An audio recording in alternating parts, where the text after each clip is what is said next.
Muslims cheer when Zakir Naik quotes the book of John, chapter 5, verse 30. Gospel of John, chapter number 5, verse number 30. I can of my own self do nothing.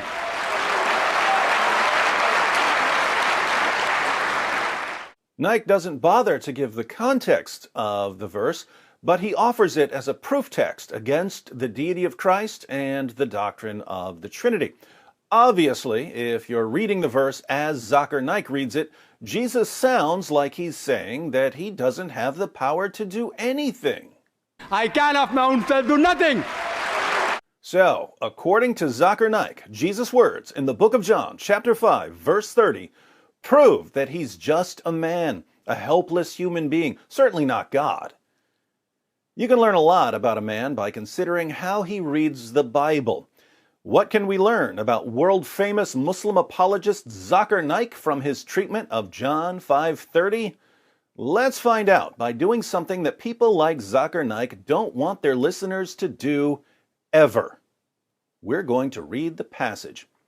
I'll just summarize the first 15 verses of the chapter. Jesus heals a man on the Sabbath, and this upsets the Jewish leaders. They regard miraculously healing someone as work, and you're not allowed to work on the Sabbath.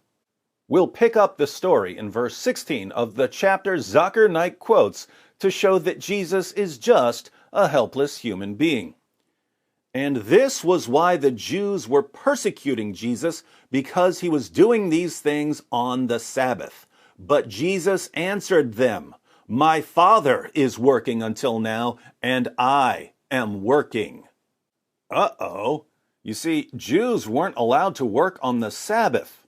But there was a discussion among the Jewish rabbis. They reasoned that since God sustains the universe even on the Sabbath, God works on the Sabbath.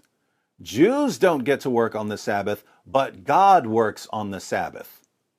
How does Jesus answer the Jewish leaders when they complain that he's working on the Sabbath? He says, "My Father is working until now, and I am working." Like Father, like Son. Now, what does he sound like he's saying here? If Jesus says, "Yeah, I know human beings aren't supposed to work on the Sabbath, but God the Father is working on the Sabbath, so I'm working on the Sabbath too, because I'm the Son," what does he sound like he's claiming? He sounds like he's claiming to be in the same category with God. And as the next verse shows, that's exactly what the Jewish leaders thought he was saying. Look at the heading, by the way. Verse 18, "This was why the Jews were seeking all the more to kill him, because not only was he breaking the Sabbath, but he was even calling God his own Father, making himself equal with God."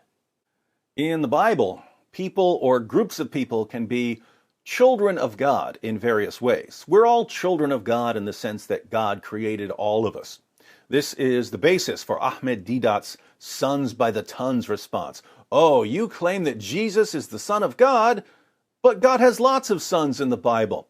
Yeah, there are lots of sons of God in the Bible, but the phrase Son of God is used in different ways. The question is, what does the phrase Son of God mean when it's applied to Jesus? Does it mean something more than when it's applied to me? In this passage, Jesus is claiming to be the Son of God in a unique way. When he says that the Father is working on the Sabbath, so he's working on the Sabbath, the complaint is that he's calling God his own Father, making himself equal with God. Notice, the Jews thought that Jesus was claiming to be a separate God, a separate deity.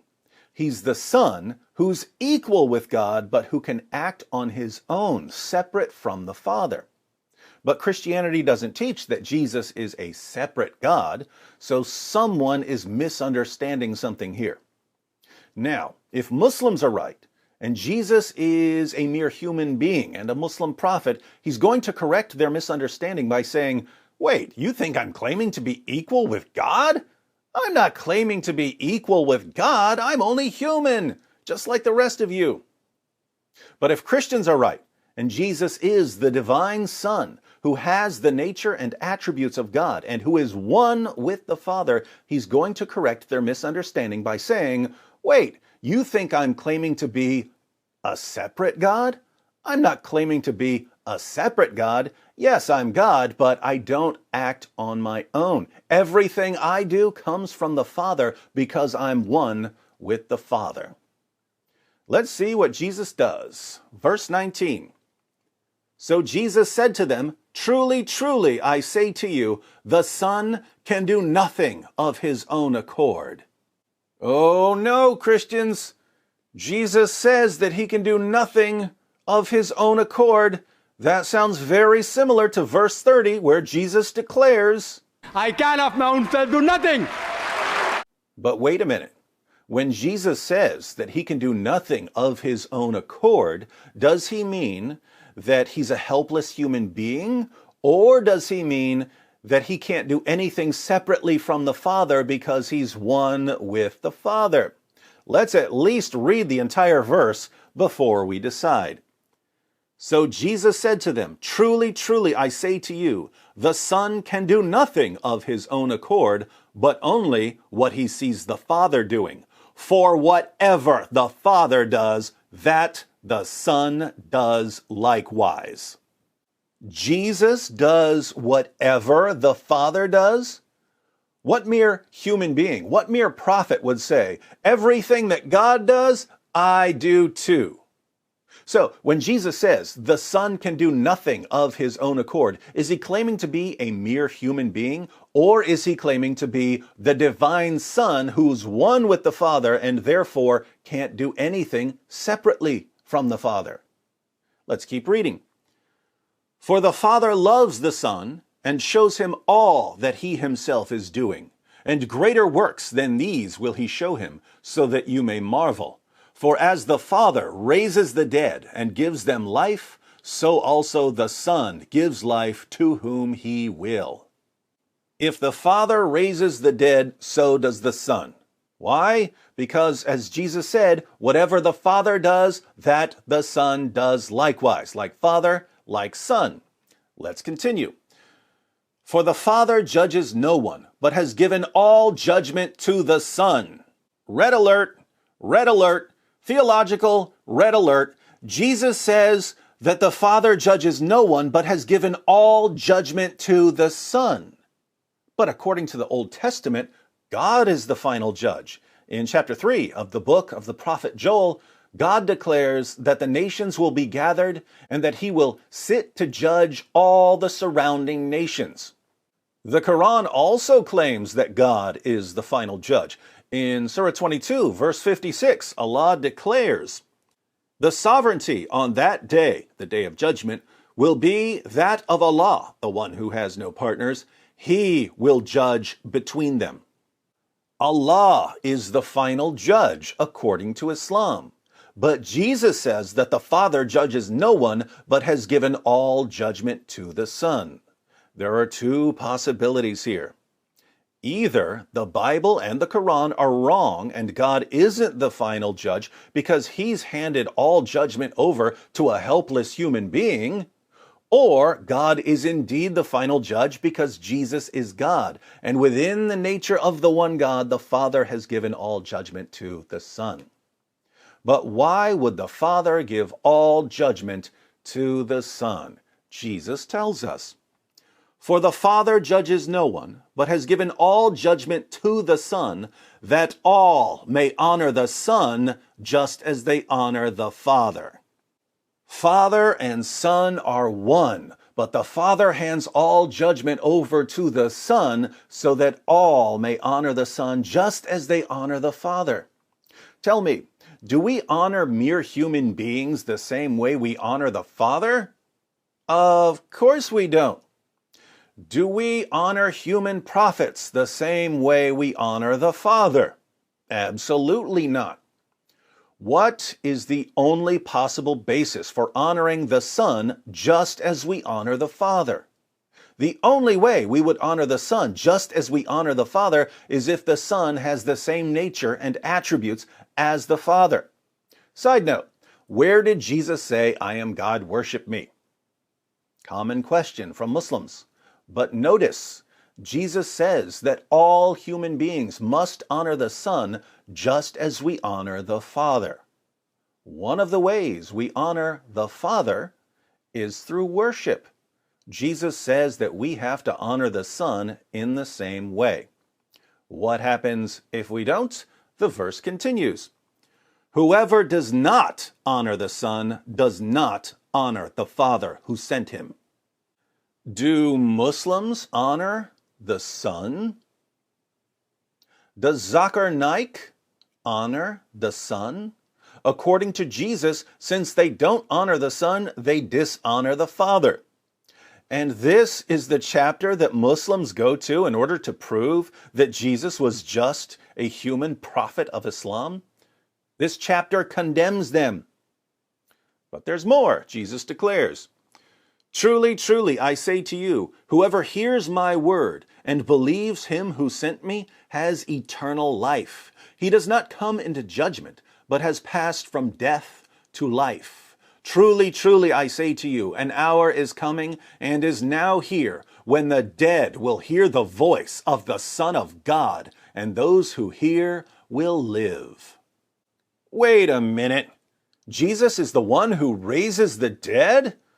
I wonder if he simply means that he raises particular people when he performs miracles.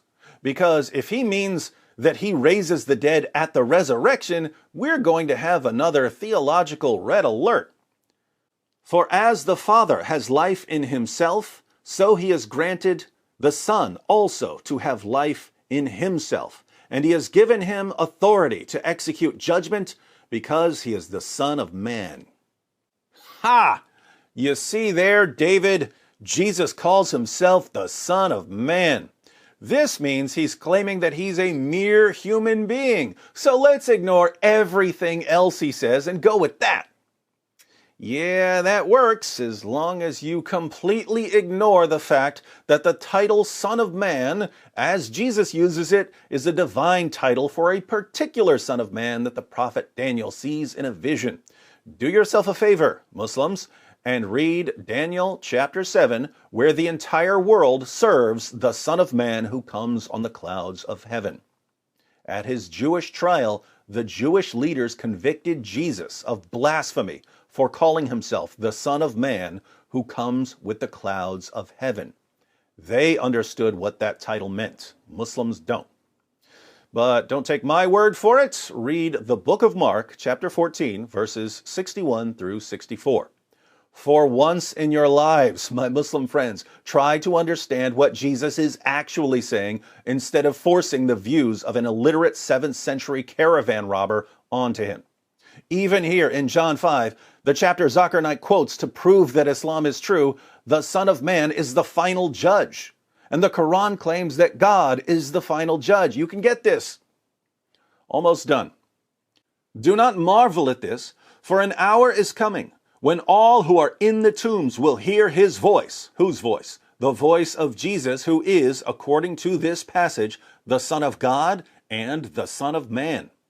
Do not marvel at this, for an hour is coming when all who are in the tombs will hear his voice and come out, those who have done good to the resurrection of life, and those who have done evil to the resurrection of judgment. Red alert, red alert. Theological red alert. Jesus just claimed that he's the one who raises the dead, all the dead, at the resurrection. According to the Old Testament, who raises the dead at the resurrection? 1 Samuel 2:6. The Lord kills and brings to life. He brings down to Sheol and raises up. According to the Quran, who raises the dead at the resurrection? Surah 22, verse 7. And surely the hour is coming, there is no doubt about it, and certainly Allah will resurrect those who are in the graves. And yet Jesus claims that he's the one who will raise everyone from the dead. Are these the teachings of a man who thinks he's a mere human being, just a prophet of God? And now for the very next verse, The verse Zakir Naik, he's a medical doctor, quotes to Muslims to show Muslims that even the Bible agrees with Islam. John chapter 5, verse 30. Jesus says, "I can do nothing on my own. As I hear, I judge, and my judgment is just, because I seek not my own will, but the will of him who sent me." Now that we've read the passage, let's go ahead and have a pop quiz. When Jesus says, "I can do nothing on my own, I seek not my own will," is he saying, A, I'm a helpless human being, a simple prophet of Allah, or B, when I claimed to be the divine Son of God, you Jewish leaders thought I was claiming to be a separate God who acts on his own. But I'm here to correct you. Even though I have the same nature and attributes that the Father has, and even though I'm the final judge of all people and the one who raises the dead, I do not act on my own. I cannot act on my own. I can do nothing on my own because I'm not a separate God. I'm one with the Father. Which one is Jesus saying? And yet Zakir Naik rips Jesus' words completely out of context, twists their meaning beyond recognition, and convinces his gullible listeners that Jesus in John chapter 5 agrees with Muslims. And the Muslims who are being deceived by Zakir Naik cheer for him as he lies to them. Gospel of John, chapter number 5, verse number 30. I can of my own self do nothing.